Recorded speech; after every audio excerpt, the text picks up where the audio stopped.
Welcome to Republic Podcast. And on this podcast, we are being joined by a very, very special guest. He is the one who is putting Indian races on the global map. He has just achieved a remarkable feat in Monaco Grand Prix.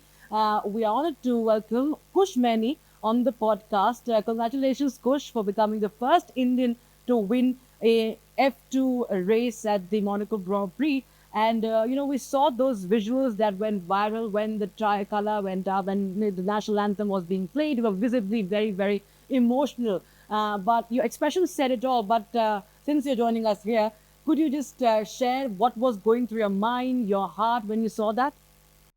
No, I think first of all, for India, it's a big step. Obviously, Monaco is a very iconic track, um, and since it's been a very long journey since I started, so just being on that track, being P1, and the flag coming up, and then the national anthem was definitely a very proud moment. Seeing my team and my family and friends down there as well. Um, yeah, it's going to be a moment I'll never forget, really, and just so proud to be Indian. And if we talk about, you've had a good season, if we see, but if you could just talk about what were the challenges at the Monaco Grand Prix, because it can be really an unforgiving street circuit, But what was the uniqueness about this, and what were the challenges that you really went through, and what really makes it special? Well, first of all, I think the season itself has been tricky. We've obviously I've joined a new team this year, a great team, and it's taken a bit of time to get going. But I feel like Monaco is a real turning point for us. But yeah, Monaco itself, the race, obviously you can't make any mistakes. It's a track where you can't miss your braking, whereas you don't have runoffs. If you miss your braking, then um, yeah, you obviously go in the wall instead of just running off the track or whatever. So yeah, I think it's a very challenging track in that aspect. Yeah, it's a very unique track, and definitely like leading. You know, you have a lot to lose if stuff goes wrong. So for 30 laps, you got to just keep it consistent. And yeah, that's what we did. You mentioned, well, anything that goes wrong. Let's go back to September 2024, of course. What happened? It was really a close shave for you, on the track, that horrific crash that happened. You were sitting still over there. Your car was mangled into bits and pieces. If you could just recount what really had happened and what went through your mind, because anything could have happened. No, I think first of all, they are Hanuman for always looking after me. Very religious in that way, and I always feel them with me. But yeah, that was. I mean, last year was a very tough season for many reasons, and that was probably one of the lowest. Um, yeah, obviously didn't get off the line in the start, mostly my fault. And yeah, I got hit by someone starting at the back at full speed. So the car just got demolished into two, and then I was so glad I was safe. Getting out of the car was just, I was calm because I was just upset that we lost the opportunity to race, but I didn't realize how big the crash was. So yeah, in that way, I'm very stubborn. I always want to do well for my country and make them proud. So I was more disappointed that we lost the race, but now I look back and I'm very grateful to walk out. The fact that you said that all that was going through your mind is that about the race, it really shows what sort of passion you have, Kush. But of course, everybody was worried. I think your family was also worried that time. What was their reaction? I think a lot of them were crying, and it definitely shook a lot of people. I mean, racing is a dangerous sport, and I mean, we should never forget that.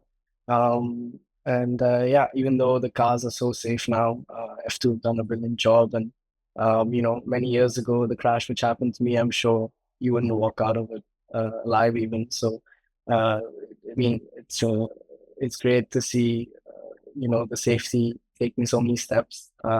And yeah, that's all I can say. Yeah, definitely. You said Jai Hanuman. Do you believe in Hanuman ji? Any ritual or anything you chant, for since you said it's, of course, it's fraught with a lot of risk. We talk about racing. So, do you read the Chalisa, or you do some puja? Yeah, of course, I chant it every day. And I always say gentlemen, tell him, ask him to be with me and protect me for every race. And yeah, it gives me comfort to know that he's always with me. And um, I ask for his guidance to make me a better person in life as well. Because in the end, racing is just a small part. Right. And, talking about not just racing, but racism, because you've mentioned about it many times about how, it has been challenging, or you would say that you have faced racism. If you could just talk about that experience today, you make India so proud on the world stage, Kush. But, it has come with those struggles as well. If on that front, you could just elaborate your experience when, you've been mocked at for your identity.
Of course, we are all proud of you. But talking about, because you said there were not a lot of brown kids, and this is still picking up in India to talk about racing, the motorsports. But how did you begin? What really, caught your attention towards motorsports, and how did you really take this up as a career?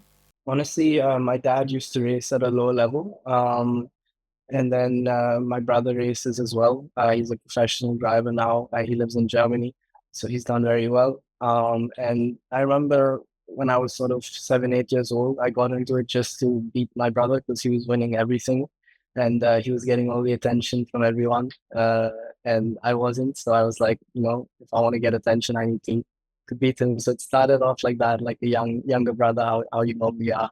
And yeah, 3 years in, it was still just about trying to beat them. But when I was 10 and I won my first race in India, the national championship, that's when I feel stuff changed. I used to play a lot of sports. I used to run for for rescue team as well. And so racing wasn't my only thing. Whereas for Arjun, my brother, he started racing and stuck with it.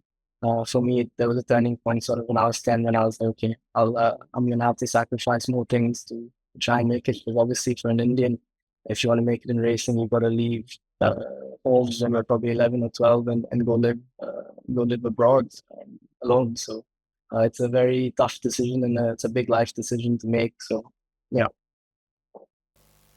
And, as you, of course, have done your brother also proud, I'm sure. What do you say now after this Monaco Grand Prix win? What did he say? he's my biggest supporter, and I'm his. We're very close, and without him, I wouldn't be where I am. He's I have great mentors in my life, and I'm fortunate to have him as well as one of them. And any advice I need, he always gives it to me, and I really do ask him for his advice every day, as it's priceless. He's been through everything I'm going through now. And if you talk about, you're from Bengaluru, and, you're talking about racing. I don't think so. You can ever race your car as a common man, because given the kind of traffic Bengaluru has. But do you miss Bengaluru because you've been staying, abroad mostly, if I'm not wrong? How do you miss Bengaluru and your country? So much, I miss it so much.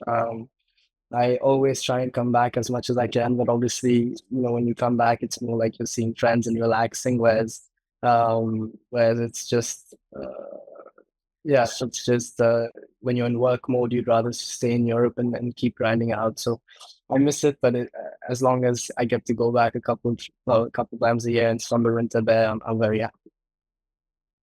What is the scope for, because you've achieved this in Formula 2, and then Formula 1, of course, becomes a very important goal now. if I will come to your own goal, but if you could, all those who are aspiring or who are the fans of motorsport, want to understand what is the scope for Indians and how difficult is it as far as the motorsports concerned and making foray into it is concerned. What sort of what factors really influence your success over there? If you can just simplify that. Oh, very good question. I think it's building in India.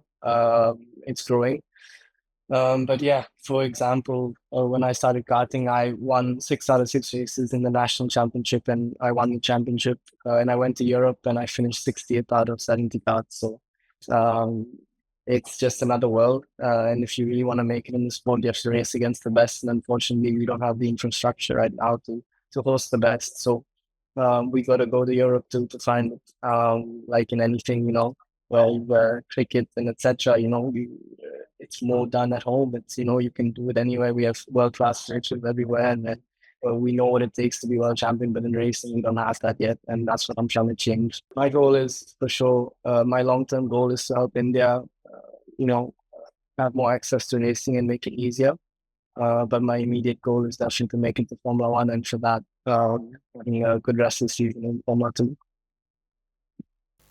Right. And if anything that you would want to say to those people who have been looking up to you, because you're quite popular, I must say, because people are following you, and even on social media, you have a great fan following, and people have been rooting for you. I've seen the comments, and people are really talking about how they've been following you all along your journey, and today they're so proud of you. But what a message would you like to send to all of them? I think honestly. I just we have the best fans in India and best friends and best community. They've been with me through thick and thin. I know the real ones from day one. I try and read as much as I can, and I try and see them as well when I'm home as much as I can. But it's just it's amazing to have that support and to know that unconditional support from my countrymen.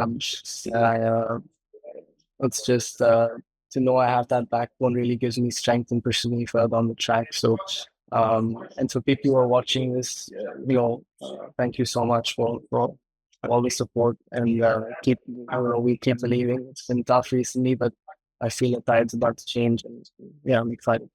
Yeah, it's fine. And with all this fandom and attention, Kush, what do you tell yourself? Because then really distracting, isn't it?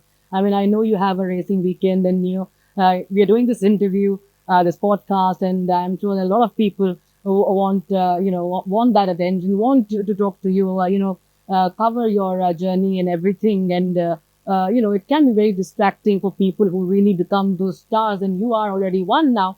But what do you tell yourself? You're a 24-year-old, and how do you keep yourself on the track? Ahead, I'm nobody yet, and I have a long way to go. Um, I haven't achieved all my goals yet. I haven't achieved my potential yet, and I haven't shown my potential yet. So I have a long way to go as a human and as a driver. So nothing changes for me. I'm sure that you stay as you are, and you continue to, of course, go to greater heights and keep doing India proud. Thank you so much, Kush, for joining us on a Republic podcast. Thank you for having me.